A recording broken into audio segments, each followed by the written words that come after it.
Well, hello from the Aviva Stadium, where Ireland are having their captain's run ahead of their first home game this month against Japan here tomorrow. The Ireland squad have just come out here behind us. Cian, I think most of the guys are out there. They seem to be, Sinead, yeah. A few extra guys doing their warm-up in case anyone goes down in the captain's run. But as we know, this is always a very light run through, isn't it? Yeah, and it's close to a sellout, we believe. Yeah, like a bit of a surprise maybe in some ways that it's not a sellout. I think we've become so accustomed to the Aviva Stadium being a full house. Look, I suppose this is definitely the lesser of the three home games, with Australia to come next week and of course South Africa the week after.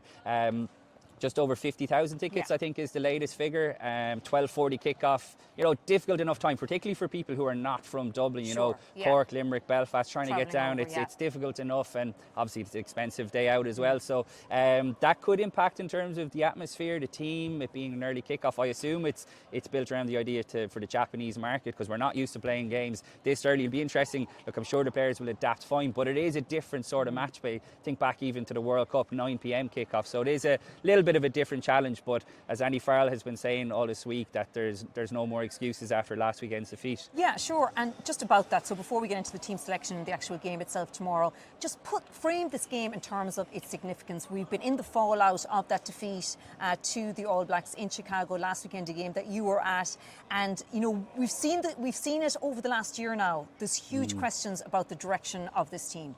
Yeah, it feels like a bit of a come down, I think. You know, the glitz and the glamour, I know the Chicago spectacle didn't quite live up to it, but there was a real buzz and excitement about Ireland going back to the States, and to deliver such a flat performance, I think it's fair to say, puts pressure on. Like, I don't think this is the game tomorrow to judge this Ireland team on. Obviously, we'll get into the changes, making 8 changes, like a Japanese team who are not the Japanese team that beat Ireland at the 2019 World Cup. So I think when we're framing this game, I think it's important to take all of that into context. I think next week's game against Australia will be far more important, but it's all building even more so now after losing to the All Blacks to that last game of the month against South Africa. And I think you're right. I think there is pressure on, because if Ireland, look, we'll take it that Ireland should win tomorrow. I think next week will be a sticky enough game against Joe Schmidt's Australia.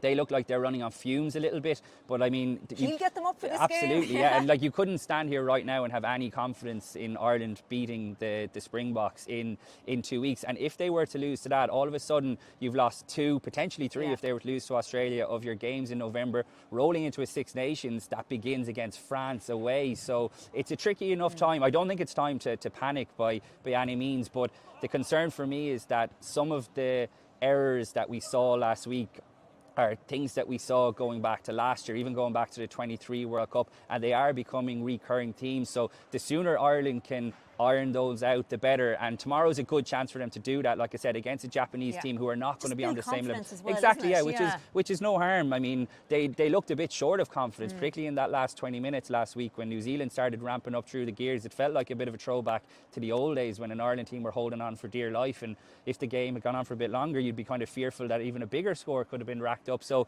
in a way, you factor in the jet lag, the travel that Ireland have had. This is an ideal game to come back to. God, if they were rolling into South Africa, you'd be very, very fearful of it. So it's a nice game to build confidence, like I said, and kind of shake off the cobwebs to a certain extent. And there's lots of guys who are really hungry to impress, getting their chance here. Yeah, and you mentioned cobwebs. This is usually the game in November where we talk about kind of cohesion, because it's one where there's usually a lot of changes made. As you said, Andy Farrell has made 8 changes for this game to the team that started in Chicago last weekend. I suppose the big one is Tom Farrell making his Ireland debut. And I think I heard you mention it, Cian, like, I cannot believe he wasn't capped, like, on that summer tour when he was Munster Player of the Year, and he wasn't even in the original Ireland squad. This has definitely been a gripe of mine, so I'll get it out of the way before we go back to the positivity of what is a brilliant story. Look, I just don't understand the logic in, you know, Tom Farrell deserved a cap during the summer off the back of, like you said, Sinead, he was arguably the best player in Ireland in terms of the provinces. His consistency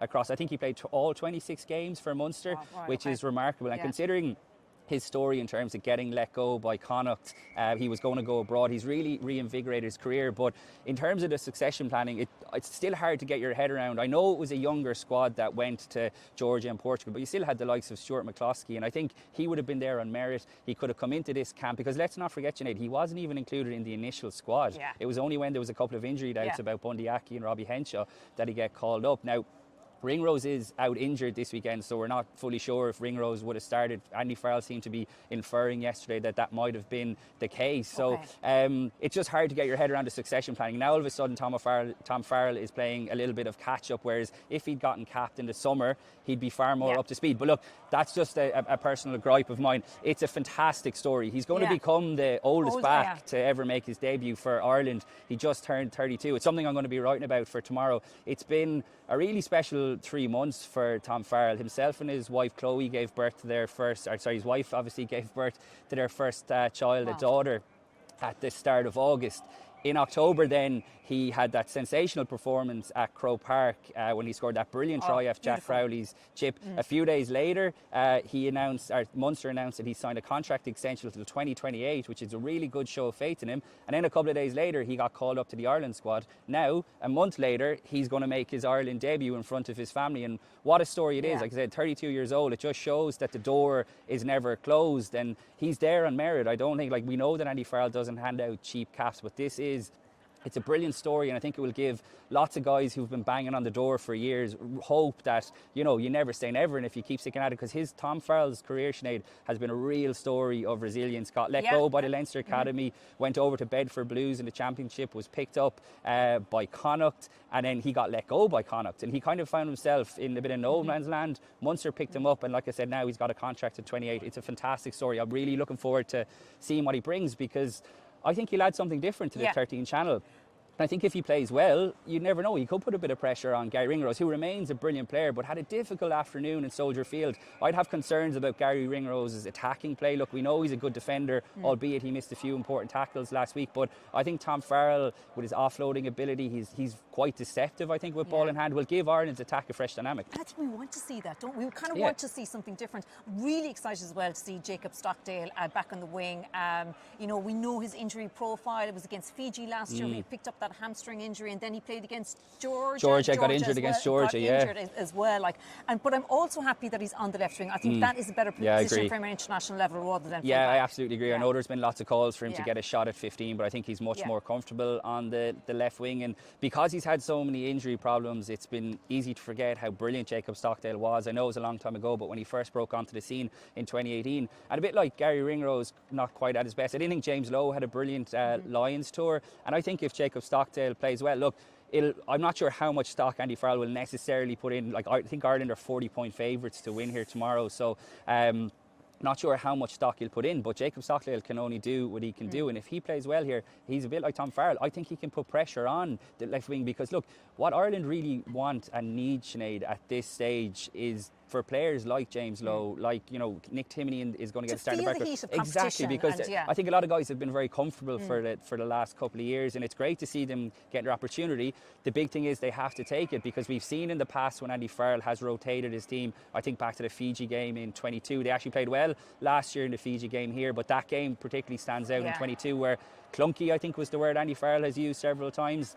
I think back to some of the Italy Six Nations games, it hasn't always been as seamless, and I think off the back of last week's poor defeat, poor performance, I think there's pressure on for Ireland to bounce back, but also for the majority of the A changes to come in and take their opportunity. Yeah, and you mentioned seamless there. What we really want to see is a more seamless line-out tomorrow, don't we? I mean, after they lost a handful of line-outs in Chicago last weekend, so Tadhg Byrne is back in there, obviously got that red card rescinded, and in the back row then Timoney and Baird, and obviously Caelan Doris has his first start since he injured his shoulder here in that Leinster Champions Cup semi-final. But that's going to be huge tomorrow, that line-out, Cian. Yeah, they've got to get this right. It's something I've been writing about in today's paper if anyone wants to read it. I've done a proper deep dive. I won't go into all the numbers now, but that's one of the things that I said at the very start of our chat, Sinead, that's been a recurring theme, even in the build-up to the 23 World Cup. Again, not sure how much of a challenge that Japan will pose, but they have to build the confidence. What's to come, because the ultimate challenge and Ireland's line-out was desperate against South Africa at the pool. They actually ended up winning it in that pool game, but it was really poor. I think they lost 5 or 6, if memory serves, on their own throw. So look, it's no surprise that Tadhg Byrne comes back in team, or keeps his place in the team. He only had to play 2 or 3 minutes. Ludicrous red card that it was, and the most inevitable conclusion I think anyone was expecting out of the disciplinary hearing.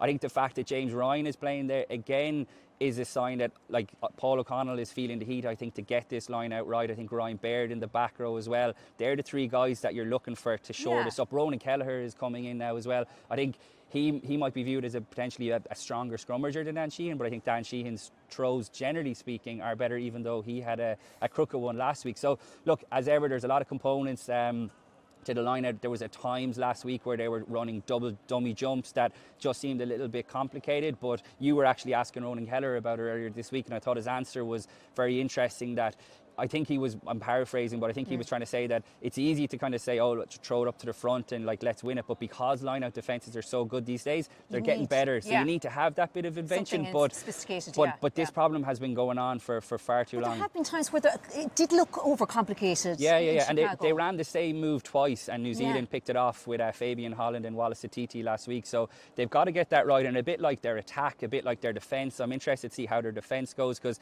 at times last week, watching Gary Ringrose in particular, I was wondering, have Ireland moved to the Jack Neenarber blitz defence? But Andy Farrell was quite strong on that yesterday and said that wasn't the case. So there's lots of issues to iron out, and you would think on paper at least that this is the game to iron them out for what will be two much tougher tests to come here in the next fortnight. I think we're being kicked out, Cian. Anything final before we actually... No, I'm looking forward to it. I think like Jack Crowley and Craig Casey playing together. I think it's 6 games they've started together previously for Ireland. We know that like they know each other inside out. I think it's a good way for Jack Crowley to build his way into it after a sticky enough game last week. Craig Casey didn't have the cameo that he wanted off the bench either, so they should help, I think, the overall functioning of Ireland's attack to be slicker, you would hope. Yeah, nice one, Cian. I will follow all the build up to tomorrow's game on the Irish Independent website.